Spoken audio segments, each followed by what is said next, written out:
Hello guys, Junior here and welcome again to my channel. And for today's vlog guys, sasama ko kayo, mamimili tayo ng isda. Okay, sa Little Palengke dito sa aming banda, sa aming lugar dito sa Hawali. Wait. Okay, see you. Actually dito sa mall guys, para siyang building lang complex. Dito. So ito yung ng isda. Inside. Okay. So ito yung mga gulayan. And mga gulay guys, malinda.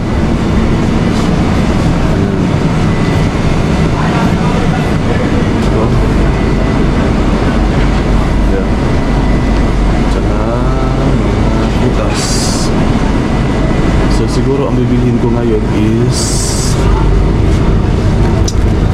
Nos dinar? Baka ito na lang siguro yung kakainin ko guys. Ito. Haluin ko na lang ng sardinas today. So wala tayong maulam eh. So ito na lang siguro. Isda. 650. Isda na ako doon sa. So hindi tayo bibili ng isda guys. Medyo mahal ang isda at saka nag-isda ako nung nakarang araw. So what to do is like ito. Brother! Nagkurap-kurap yung camera ko. Nos dinar sa? Okay. Around like 90 pesos. Or yeah, 90 pesos. Okay. Yes, so I have to buy onion and garlic. So yan. So kailangan ng isa. Brother, how much is onion? Garlic.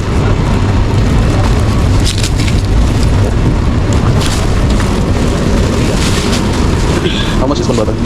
100 pills? Nakabili na tayo ng ating lulutuin for today. So hopefully magastos.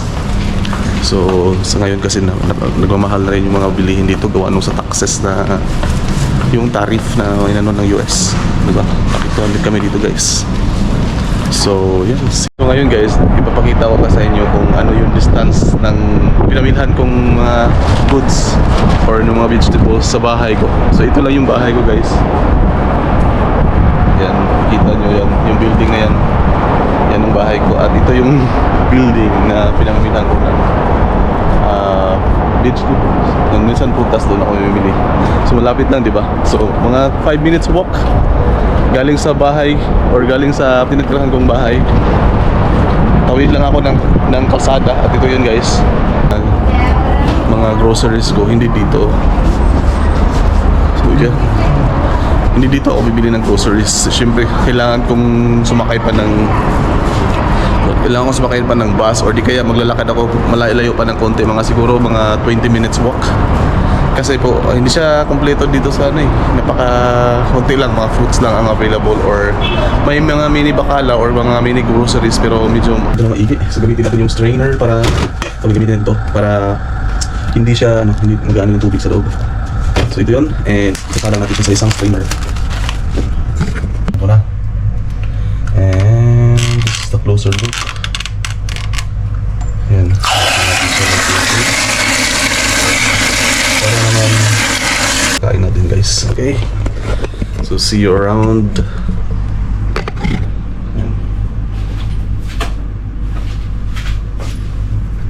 Ayaw pumayag ni Ate Renz ng sardinas ang ilagay kasi hindi daw maganda.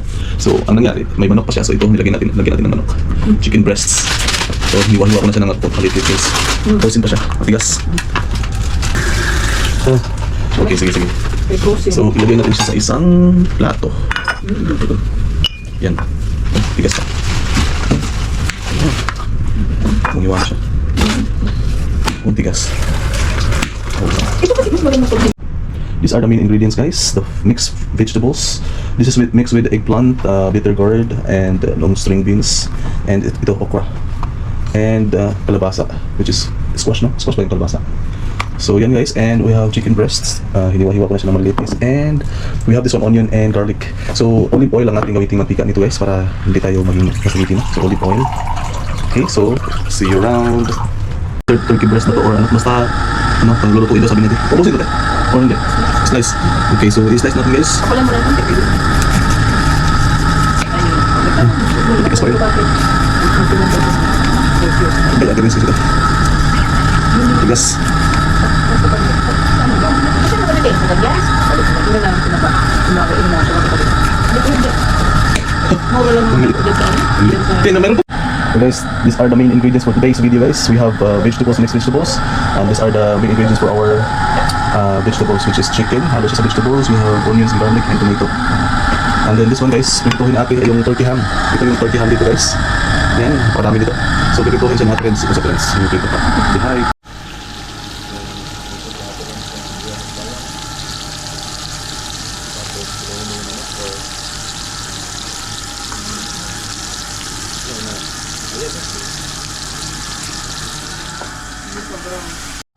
Guys.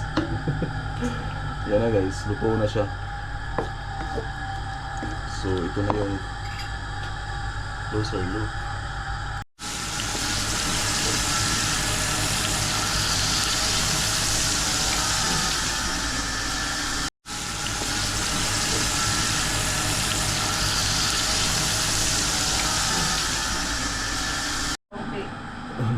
Yun na yun.